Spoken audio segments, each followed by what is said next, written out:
But this guy has a good fashion sense. And yeah, you are right. He's got pretty eyes. I don't think that's what Jonathan said. The fuck? No, he said you're a good-looking guy. He didn't say he has pretty eyes. That's just you. You would assume that these countries have never ever had any relations, and it's almost unthinkable that this enmity has only really been going on for the better part of about 45 years. Touching on the recording that you just showed, in the early 20th century, there was very much a love affair between Iran and between the US. There was the Shah and the US had very good relations from probably like the mid to late 50s until the 70s. And there was even one point when Iran became America's strongest ally in the Persian Gulf, and even the single largest purchaser of American weapons. Outside of the idea of solving the Israeli-Palestinian issue, and there was an idea that if this could be solved, the Abraham Accords could actually happen, then who knows, maybe a peace between Israel and Iran is not too inconceivable. And of course, that's never going to happen while the current Islamic Republic of Iran's regime is in power. But maybe in a not too distant future, there could be a moment where you'll see a resumption of flights between Tel Aviv and Tehran. Who knows? When the Mahsa Amini protest movement happened, one of the first populations of support outside of Iran, which was surprising to some, was from Israel and Israeli citizens and Israeli officials who were very sympathetic towards the plight of Iranian people who were protesting. And we saw hashtags everywhere of Israel standing with the Iranian people and drawing a very clear distinction between the Iranian people and the Islamic Republic, which isn't always a distinction that's drawn in the media. I think so. You forget. I want you to forget. You're not going to be able ask to. it again. He's set on. Let's move on to the questions answered. Okay, so to Ezra's question, how is the Islamic Republic of Iran getting richer? And you mentioned the former president of Iran, Raisi, and that reminds me of something I wanted to say, and that is a helicopter. Well, that's Helicopter. you see, that's why I have him for segues like this. That segue brings me to my next question, which is when that incident of helicopter happened. Helicopter.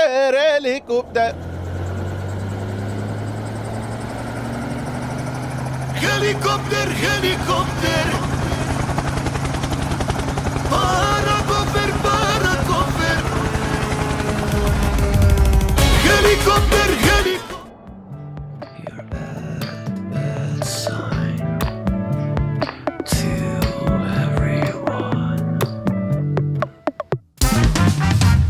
Woo! Wee! Welcome to the first edition of an actually politically challenge where we're going to talk about politics.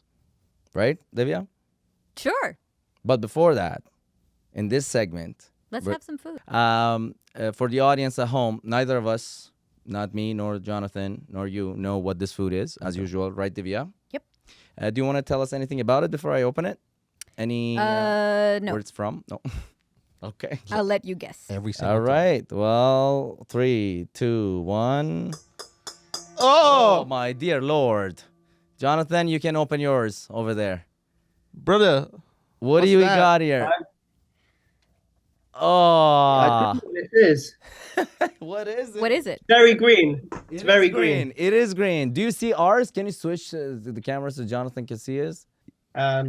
Is this a paneer? It's Saag, yeah. What? Saag. Saag, yeah. Saag? It Saag might not paneer. have paneer. It might have Oh, it might not paneer have for paneer. you. It might not have paneer for these guys. Oh, no, it Okay. has something. It has paneer. It Paneer smells is very, cheese? Is that what it is? Yeah, it has paneer. It's like It does? paneer Okay, so wrap. it's Saag paneer. And Okay. it's so funny. Paneer is cheese in Hindi? It's a type of cheese, and I know It that's is what like you guys cottage call cheese. cheese. No, it's Right. a type. It's paneer. It's its paneer. own type All of right. cheese. So, Yeah. feel I actually had this on my flight to England a few days ago on the plane. They gave me this. I mean, You've had this?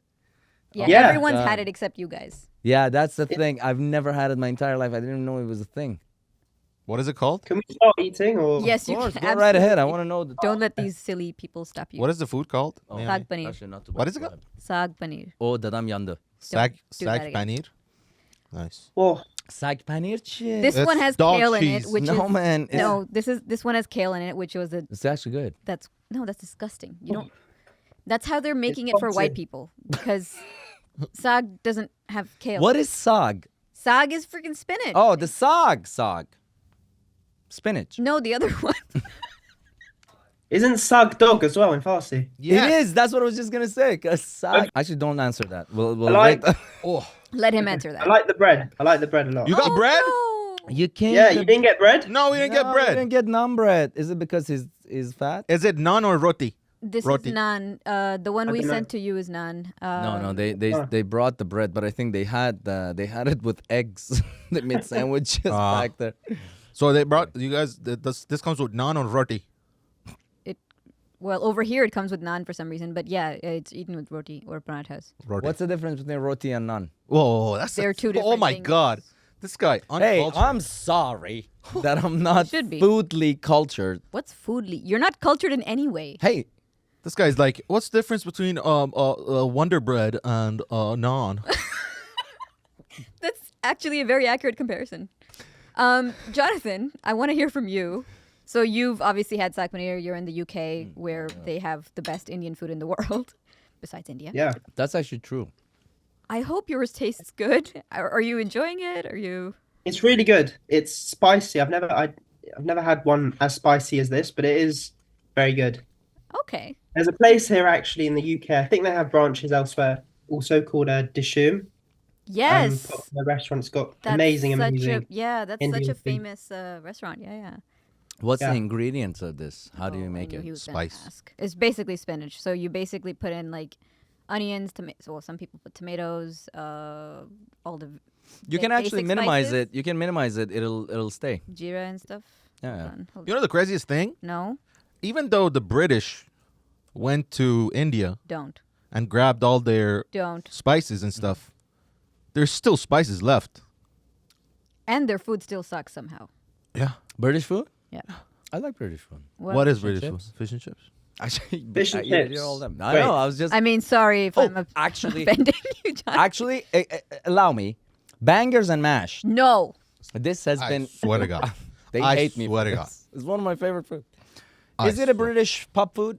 Can we confirm It's that? a classic. It's It is classic. a classic, but I wouldn't say it's good. Like I know, it's not classic good. for its quality. What is your favorite Persian food? Burgers. All right. All right. Jonathan, what is your favorite Persian food? Tadig. It's the only thing I Tadig? can make. I can't cook anything except for pasta Yeah. and tadig. Oh, What wow. kind of tadig, may I ask? For people- Tadig that is as burnt as possible with Mm. a great crispy bottom Oof. and one that where you like I've flipped it so many times Oh. and messed it up, but like the perfect tadig is when it doesn't get messed up and basically there aren't that many other people to share it with, so you can eat all That good is stuff. amazing. And for people who don't know, tahdig is essentially very crispy rice or breaded rice or cake kind or potatoes sometimes, right? There are different kinds of tahdig. Yes. You know what I make? I actually make sliced bread tadig. Well, you actually just make that. Oh yeah, I know that. You know? Yeah. Like actual sliced bread, like toast. Yeah. Like the Wonder Bread that you like. Yeah. I do it. So- It's really nice. Jonathan, if you were to rate this food out of 10, 10 being the best, 1 being the worst, how much would you rate it? Look, I've got to also factor in mind that it was delivered to me like late at night, Oh, so that's true. that may have detracted from the quality, but I would probably give it a solid 5. Oh, that hurt. That hurt like I cooked it. Okay. The paneer will get a solid 5. The bread, and a 7.5. Oh my God. But the plate. What about the box? You know what's that funny? came I had to remind my co-producer. The box is to like a 1. send you none. So there's the- a chance you would not have even gotten that, and you just hate this completely. Yeah, that It would was have been. package well. I'd give that a 7 as well. Oh my Nice. goodness. All right. Well, You were at least right. you're Thank you honest, for and doing that's that. why I appreciate you. I'll give it. Did somebody ask me? No. Hey, how much? Did you like how I jumped in? Yeah. How would you rate it? I truthfully, if I No, no. want to hurt you. What if you want to lie? I would give it because it was fresher for me, I suppose. I'd give it a 7.5. Okay, The whole experience was a 7.5. I appreciate. Yeah. What does this food have? My heartbeat has skyrocketed. Probably spice. lots of butter. Probably if it's done well. I rate this a trip to the hospital. No, out for of real? So that's a 10 out of heart 10. attack. No, this is Have some water. a solid If you say 4, I'm gonna slap you. 4.5. All right, Solid 4.5. you have all disappointed Got me away with it. thoroughly. Ha. Watch the heartbreak. Moving on. Woo! On Whoa. that note, welcome to Politically Challenged. Allow me to introduce our guest of honor today, Mr. Jonathan Harounoff. Johnny is a British journalist based out of New York. He writes about politics, diplomacy, religion in Iran, Israel, and the broader Middle East. His articles and commentaries have been featured in the New York Post, the Telegraph, the Los Angeles Times, the Washington Post, the Guardian, and many, many more. He has been interviewed by CBN News, ABC News, Fox News, Iran International, News Nation, Talk TV, and Pix 11 News. Jonathan has served in strategic communications roles at a Fortune 500 firm as well as at an NGO focused on foreign affairs. Please welcome Jonathan Harounoff. Hey, thanks again, Johnny, for coming to the show, man. Welcome to Politically Challenged.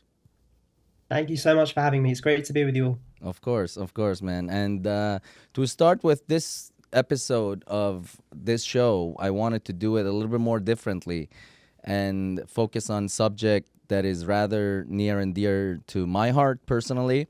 And I started caring for it post October 7, when obviously the horrific Hamas attack happened on Israel, the terrorist attack, and everything else that followed suit. But before that, I want to give a little bit of prehistorical context into the conversation that we're going to have.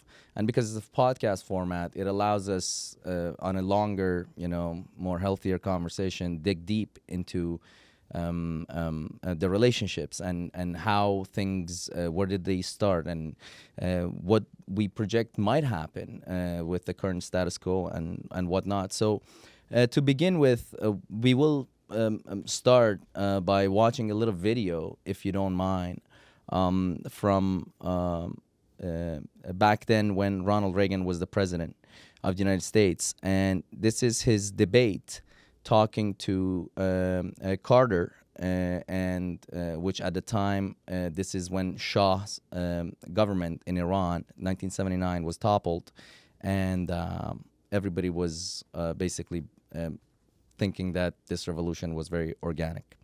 So if you don't mind, we take a look at the clip and then we chat about it. I did criticize the president because of our undercutting of what was a stalwart ally, the Shah of Iran. And I am not at all convinced that he was that far out of line with his people, or that they wanted that to happen. The Shah had done our bidding and carried our load in the Middle East for quite some time. And I did think that it was a blot on our record that we let him down. Have things gotten better? The Shah, whatever he might have done, was building low-cost housing, had taken land away from the mullahs and was distributing it to the peasants so they could be landowners, things of that kind.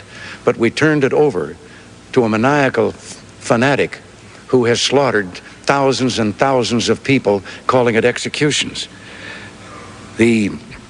That's it.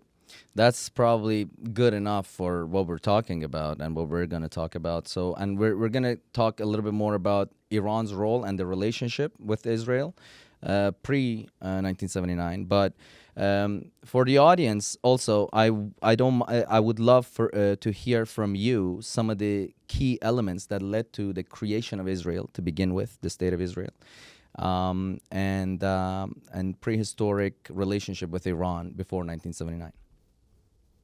Sure. Well, thank you both, all three of you, and everyone behind the scenes for having me on the show. It's great to be with you.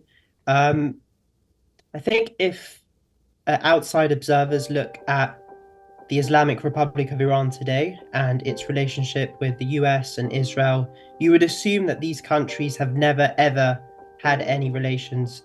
And it's almost unthinkable that, this enmity has only really been going on for the better part of about 45 years. Touching on the recording that you just showed, in the early 20th century, there was very much a love affair between Iran and between the US. There was the Shah and the US had very good relations from probably like the mid to late 50s until the 70s. And there was even one point when Iran became America's strongest ally in the Persian Gulf, and even the single largest purchaser of American weapons. The US saw Iran as a very important partner for energy, and Iran saw in the US a very important partner for Iran's security in the Persian Gulf. And if we talk about like where things went wrong, it's important, I think, to note that some Iranians and Western observers will have different starting points as to when the tensions began. For many Iranian observers, who are more sympathetic to the regime, they would say that the enmity really began in the early 50s when the Mohammad Mossadegh wanted to nationalize Iran's oil industry and sort of regain control from the British, and the British and the US took exception to that. And then they orchestrated a coup that led to his removal and the restoration of the Shah. And that was when sort of this bitterness towards the West originated, according to some Iranian observers. And then when you speak to Americans, many of them will never have heard of Operation Ajax and the CIA coup. They'll have no idea what you're talking about. They'll think it's a Hollywood movie. But for them, the issues began in the late 70s with the revolution, and also the 444-day hostage crisis. That was very embarrassing for the US, and it really irreparably damaged the relations between Iran and the US, which they saw as the great Satan, and also the little Satan, which was Israel. When was the last time that Iran had actually a good relationship with Israel? Yeah. It was in the early to mid 20th century, where Israel and Iran actually collaborated on academia, intelligence sharing, education, industry, infrastructure. Some of Iran's most iconic buildings were actually built in collaboration with Israeli architects. There was a lot of coordination and collaboration going on, which is why when some people spoke about the renewal of the Cyrus Accords, it wasn't that inconceivable and crazy a thought, because it happened fairly recently, in the grand scheme of history. And for people who don't know, because the Cyrus Accord, a lot of people have heard the term the Abraham Accord, but the Cyrus Accord is because it's not officially recognized. Would you be able to give a little bit of context as to what the Cyrus Accord entails? Yeah. So it's named. Correct me if I'm wrong. I'm not terribly familiar with it, but it's named after a very well-known emperor named Cyrus. That's right. And he was known for his cordial attitude towards Jewish people, so that's why it's named that. But it's basically the Accords are named based on the idea of the Abraham Accords, where there were these unprecedented rapprochement between Israel and some of its Arab neighbors, and that led outside of the idea of solving the Israeli-Palestinian issue. And there was an idea that if this could be solved, the Abraham Accords could actually happen, then who knows, maybe a peace between Israel and Iran is not too inconceivable. And of course, that's never going to happen while the current Islamic Republic of Iran's regime is in power. But maybe in a not too distant future, there could be a moment where you'll see a resumption of flights between Tel Aviv and Tehran. Who knows? Wouldn't that be something? Wouldn't that be a dream come true? Quite incredible. That would be incredible. But the role of Iran is so crucial in this war that's been happening. which no matter where we look at, we can help see footprints of the IRGC. I do want to talk about Mahsa Amini and revolution, because that was before then October 7. And I wanted to get your point of view and perspective on the event, the precipitant of it, and how did you view it? So the Mahsa Amini movement was both, I would say it was both extraordinary and unique, and not unique in some ways, in that the Islamic Republic of Iran has a long history and culture of protests and riots emerging throughout its 45-year history. And before the Mahsa Amini protests, all of those outbursts of protest got very quickly repressed. Even though there were times when there were signs or like hope for a potential change, let's say with the Green Revolution in the 2000s, when a lot of Iranians thought that there was a rigged presidential election that led to the victory of Ahmadinejad. But the Mahsa Amini movement was different. It was different in its scope, in its international support and sympathy, and also in its the way it united so many different parts of the country, so many across. And the most important and interesting aspect of it was in a very strictly patriarchal society where women were playing a very leading role in this protest. And it wasn't, and it was crazy. If you would have asked like 5 years ago, what would be the biggest challenge to the Islamic Republic's rule, you would say maybe the sanctions imposed on it, its high unemployment, inflation. But no, one of its biggest challenges were its people, especially its women, its ethnic minorities, its young people who really had enough. They through like the spread of social media and the internet, a lot of Iranians saw what life could look like outside of Iran, and they wanted a piece of it. They had enough of getting stopped in the streets for having their hair uncovered, or for men wearing shorts, things like that. And even though the trigger was Mahsa Amini's death in custody, it was just a trigger. There was pent-up resentment for a very, very long time, and it's been the focus of the book I've been working on, not just looking at its successes, because of course we've got to be realistic here. It didn't succeed in getting rid of the regime, and we have to look at why that happened. But one more thing was what made this protest movement, the Women Life Freedom protest movement, so different to prior ones, was because other ones sought change within the system, within the framework of the Islamic Republic of Iran. They were okay. I think they were content with life continuing under the regime. But here, they didn't want that. They wanted a new Iran.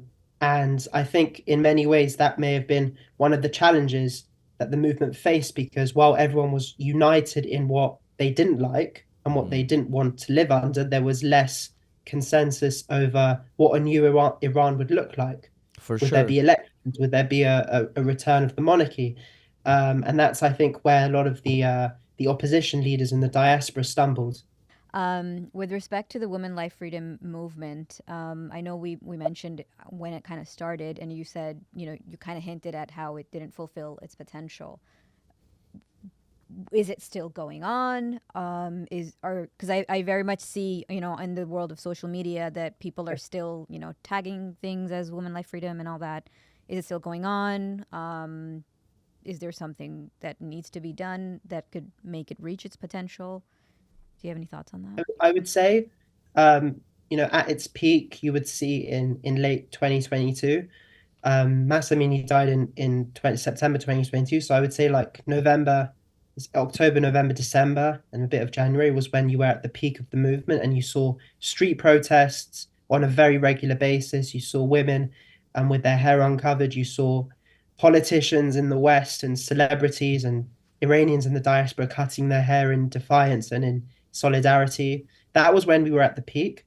Now, the rate of and volume of street protests has dwindled a lot.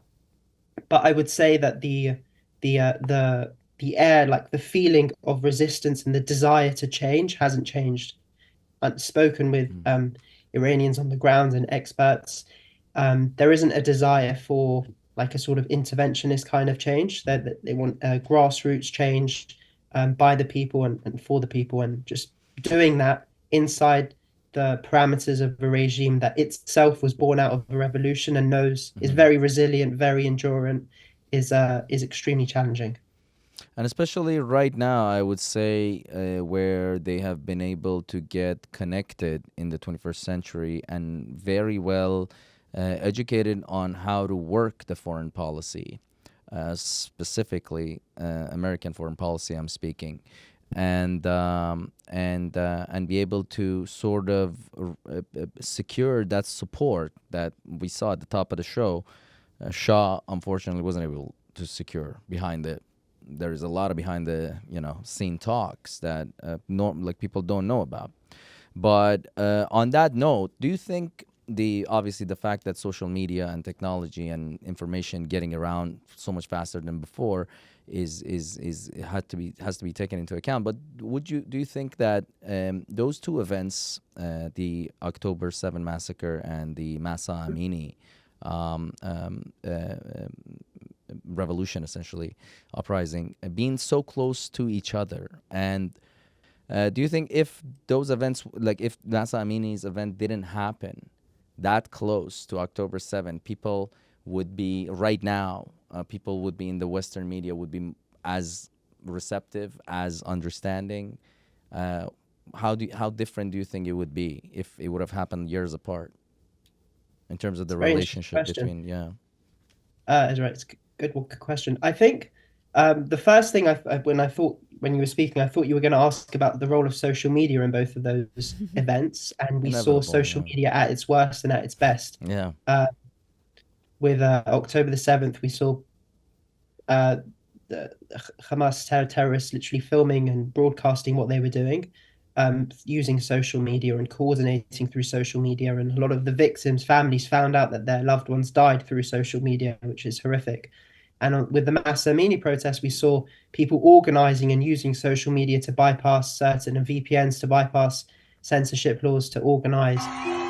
These are the videos Iran doesn't want you to see. Police firing in the streets, women cutting their hair, burning hijabs in rage, students' demonstrations. To your question, I'm not sure. I think one of the main results of these two events happening in such close proximity was that when the Mahsa Amini protest movement happened, one of the first populations of support outside of Iran, which was surprising to some, was from Israel and Israeli citizens and Israeli officials who were very sympathetic towards the plight of Iranian people who were protesting. And we saw like hashtags everywhere of Israel standing with the Iranian people and drawing a very clear distinction between the Iranian people and the Islamic Republic, which isn't always a distinction that's drawn in the media. And then conversely, we saw with the October the 7th massacre, we saw Iranians in the diaspora literally at the forefront of sympathy and support, because there's this mutual understanding ultimately that both groups suffered at the hands of the Islamic Republic, and they know how cruel, how destructive the regime can be, whether it's inside Iran or outside Iran. So I think there was a lot of sympathies, and that's why at protests, at many solidarity rallies, whether it's in the UK and America, you see like Israel rallies, a huge number of pre-1979 flags, and Iranians, even if they're not Jewish, are joining in on the protests, and it's a very interesting phenomenon. It is. It truly is. And given the fact that Iran's economy is actually, in fact, well, how is Iran getting richer? This was an article that you wrote a little while ago on New York Post. Despite all the sanctions that America is imposing. But my question is, if we could somehow explain for the audience what is the economic disparity between the IRGC and the general population. May I say make something clear? Sorry. Yeah. Iran itself as a country is not getting richer. The Islamic Republic in Iran, Is Yeah. getting rich. they're getting richer. Yes, and the Islamic Republic, as we say, we just want to make something clear.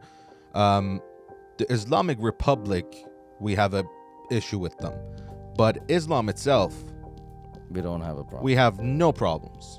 Correct? Great point. Everyone around this room. Yes. Because Islamic Republic is actually not Islam. That's why a lot of people like can use that as semantics, and in propaganda in the media, it's those vernaculars are used to evoke emotions. Yes. But when you try to look at things a little more thoroughly and from an educated point of view, the thing is that a certain cult, a certain ideology, which is based on lack of women's rights, gender apartheid regime, a matriarchy community where everything is extremely one-sided towards a man advantage. I mean patriarchy. Patriarchy, sorry. Did I say matriarchy? Yes, you did. Well, that would have been great. But a patriarchy, sorry, a correction. Sorry, I just ruined the question that Ezra asked for about 20 minutes. He was talking about it. I've got it. I can answer it unless you want to ask it again. Go ahead. No, for me. go right ahead. You have a great memory That's what it does. because I don't remember anything. Well, that's why you don't ask questions. That's true. What am I doing here? Make You just look interesting. pretty. Thank you, buddy. You know what, buddy? Thanks for saying that. Thanks for saying that. It's a nice little break because I gave him a little compliment. He was a little down yesterday. Actually, today when he showed up for the recording. But this guy has a good fashion sense. And yeah, you are right. He's got pretty eyes. I don't think that's what Jonathan said. The fuck? No, he said you're a good-looking He guy. didn't say he has pretty eyes. That's just you. That's what is that called in psychology? That's, Projecting. Yeah. projecting.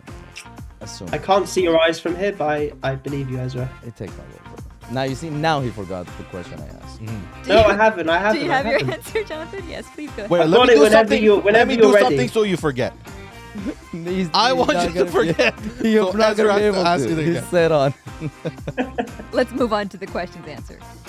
Okay, so to Ezra's question, how is the Islamic Republic of Iran getting richer despite all of these global sanctions and this like international pariah status? And it was a question that I really wanted to explore as well. I didn't know the full scope of it, so I spoke to a bunch of experts,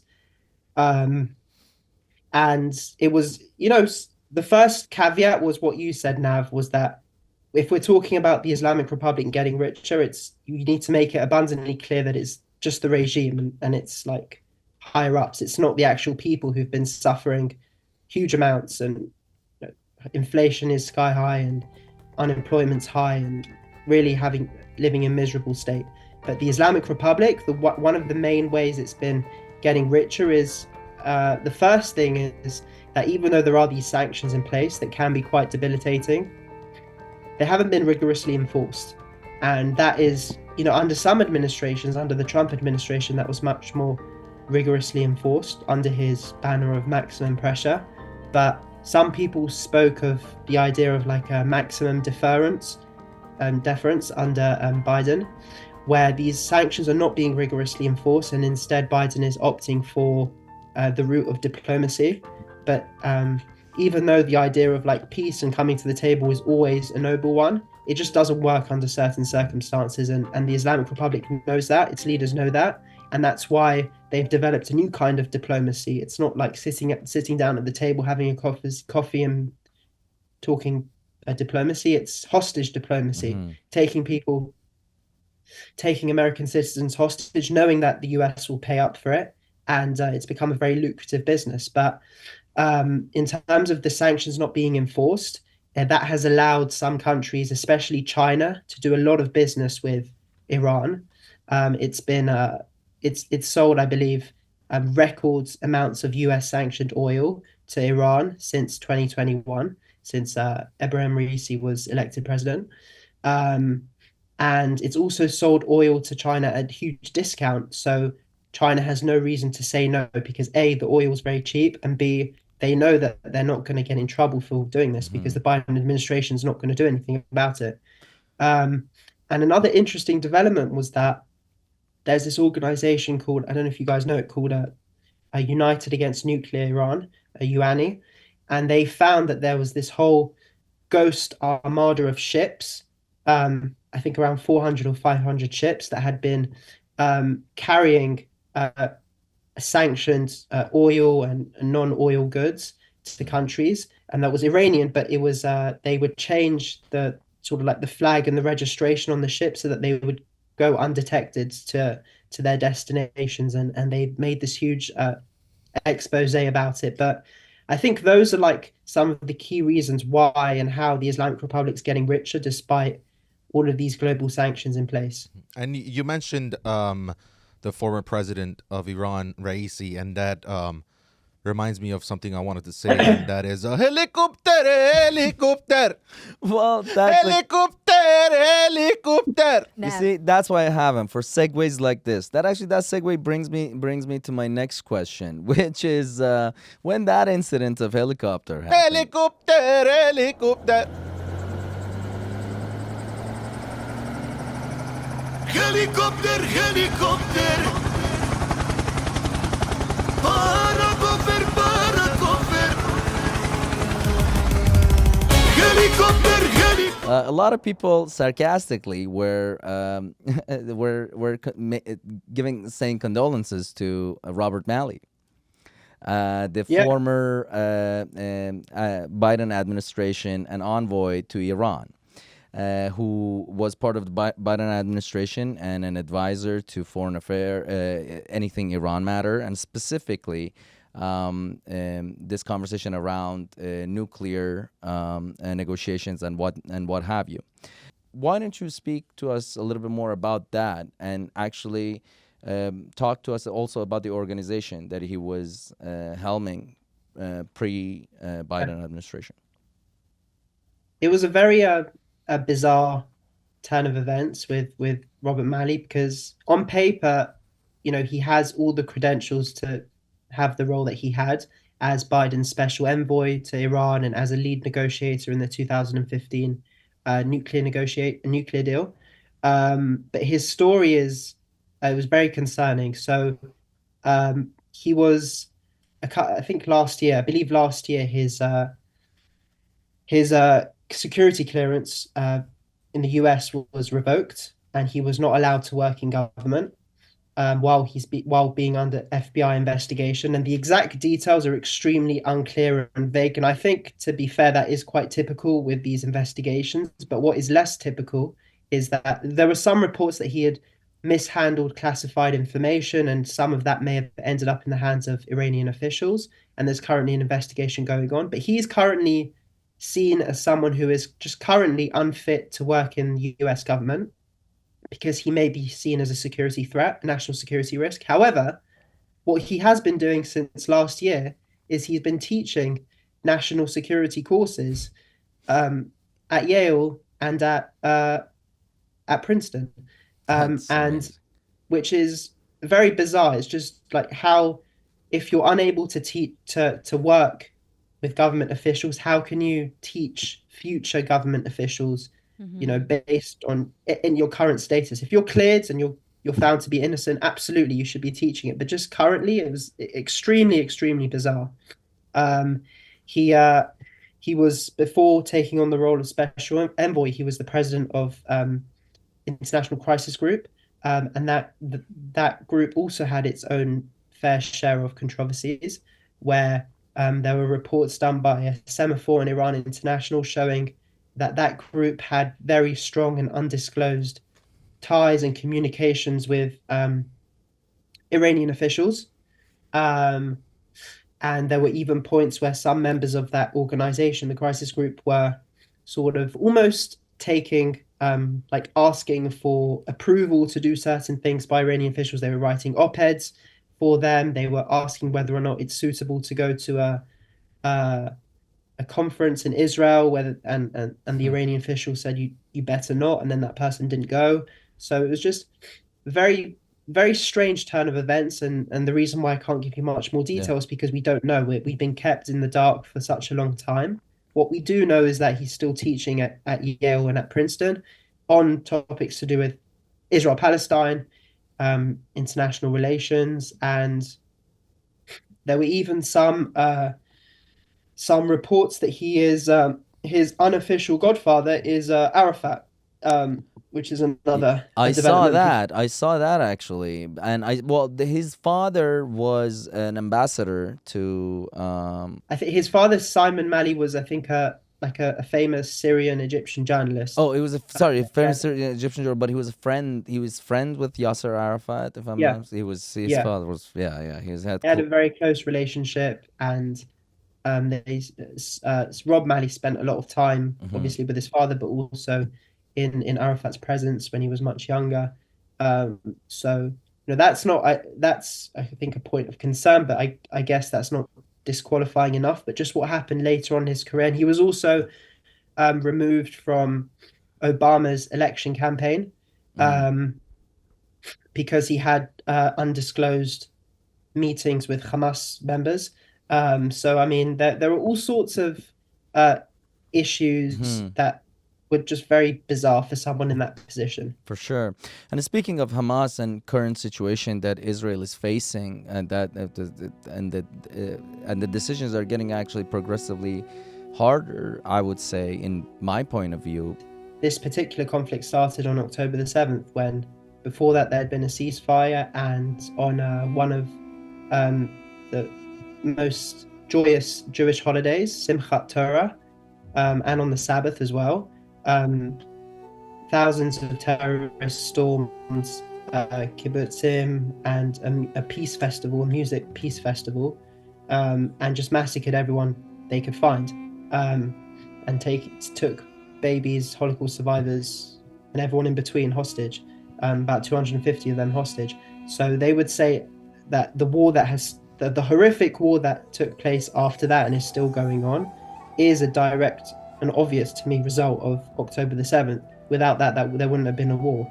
And the brutal war that we're seeing now is a result of Hamas not caring about its Palestinians, because it knew what Israel would do. We don't talk enough about the fact that Hamas has dealt with the IDF and Israel for a very long time, and it knew that if it perpetrated the most horrific, deadly attack on Jews since the Holocaust, there were going to be repercussions, and unfortunately there would be collateral damage as well. And Hamas proceeded to do that with the help of the Islamic Republic, knowing what damage it would do to Israelis and to Palestinian civilians as well.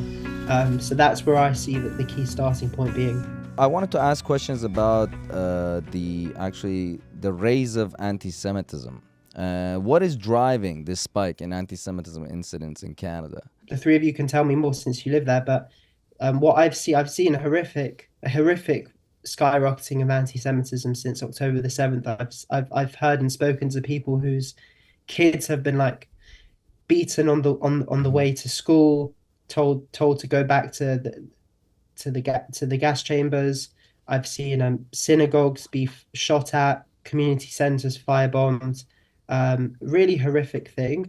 And I think what has made so many Canadian Jewish people uneasy is that the government isn't doing enough to protect them, and not just protect them, but to acknowledge the issues that they're going through. And the latest saga that we saw in Toronto with the school board, the Toronto District School Board, was one of the latest episodes that really upset people, where we saw parents who are essentially, again, correct me if I'm wrong since you're more familiar with this than I am, but Toronto's biggest district, school district, Toronto is District School Canada's Board.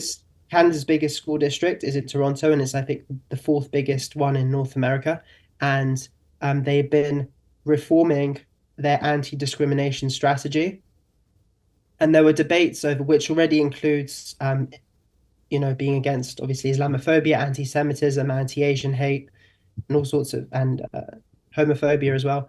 And there were talks about including a new element of anti-Palestinian racism, where, like, again, racism of any kind should not be tolerated. But I think that the sentiment was that there isn't right now a huge surge of anti-Palestinian racism in Canada, just simply because there aren't a lot of Palestinians in Canada. But there is a huge skyrocketing of anti-Semitism in Canada, and the school district board wasn't doing enough Yeah. to focus on that. They were distracted almost by this issue, Hmm. and it ended up passing, and it's going to be incorporated in the upcoming school years like discrimination policy. And worse than that, some people asked for an anti-Israel racism policy to be included as well, and that was rejected. And the key issue here is that people, the anti-Palestinian racism component or APR hasn't been strictly defined. So you could see a world where if you just pledge support for Israel, or you say like I'm a Zionist, that could be construed by some people as anti-Palestinian racism. So it sets a very dangerous precedent of this could happen in other school districts in other countries, and it's without being very To me strictly that defined. sounds like So that is waiting for a backlash, and because this is completely backwards, where you're trying to plant the seed of division and more excuse for hate and conflict. I think we have to be realistic here that Israelis aren't going anywhere and Palestinians aren't going anywhere. So as much as either side can hate the other, there's nothing you can do about it. And I don't have that view. I want to see a world where there is leadership on both sides that actually wants peace. With Gaza's leadership, I want there to be a government that cares more about the welfare of its people than the destruction of its neighbors. And that's something that Hamas has never done. And Palestinians in Gaza who are unaffiliated with Hamas know that. So I want there to be a future. I think it is possible, but it's a challenge that there needs to be fresh leadership, especially on the Palestinian side, that focuses more on the welfare of its people and on peace than destruction. With Israel, there's a very easy solution to that. There are elections. There have been, I think, more elections in Israel than there in the past couple of years than there have been probably anywhere in the world. And that's not necessarily. It's probably because Israel, in a way, its electoral system is too democratic. It's based on a proportional representation system. And before the whole outbreak of war, Israel had, I think, 4 or 5 elections in a very, very short space of time. So the people of Israel can vote. They can choose the government they want to lead them and that they think will best serve their interests. But the Palestinian people don't have that and haven't had that for a very long time. Two questions there. Yeah. There for you. One, if you can answer, and obviously can't be short, but why do you think the main element is for Palestinians not being able to have a democratically elected government? And that's why it's become the survival of the fittest. Hamas comes around with money and resources and strong, and pushes people around, and they have no choice. So why do you think that is that they can't elect a democratically elected government? Well, it's the $1 million question. And I think it's been the focus of a lot of day after projects and initiatives in Gaza, and to look at what a future Gaza might look like that is prosperous and free and almost democratic. Unfortunately, that hasn't But happened since Israel can elect their government democratically, and with that in mind, when you have rules and regulations within that, there is freedom to work the rules and regulations, right? So Netanyahu is, if Benjamin Netanyahu start, let's say, another war with Lebanon, because right now there's rockets being fired from right south of Lebanon to, and if that happens, is that better for his government or worse, and better for the region or worse? And how do you think Israelis would react at that point? Because already they have hostages, they lost people, more war and destruction. Yeah.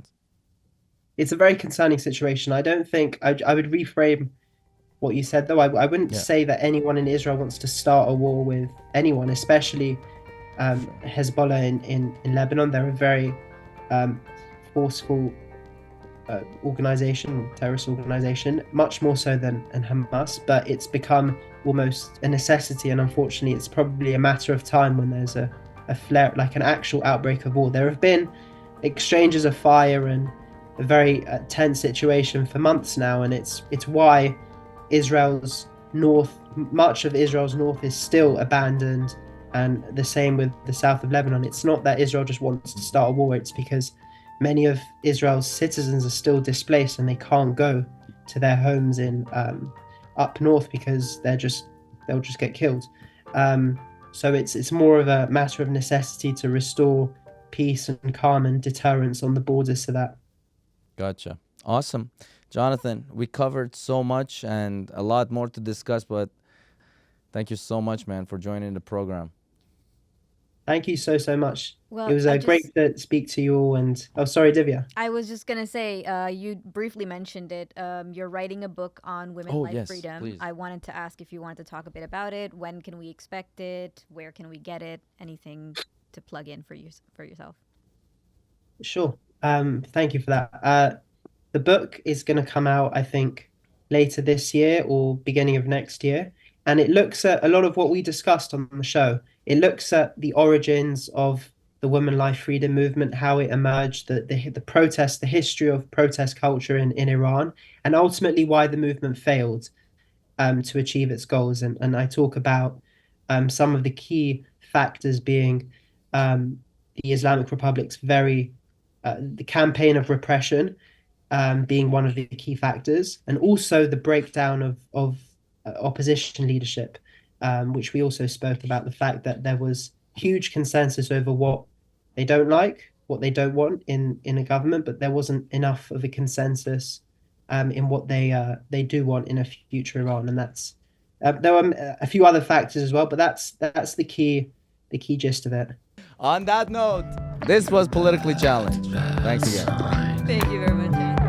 Thank you.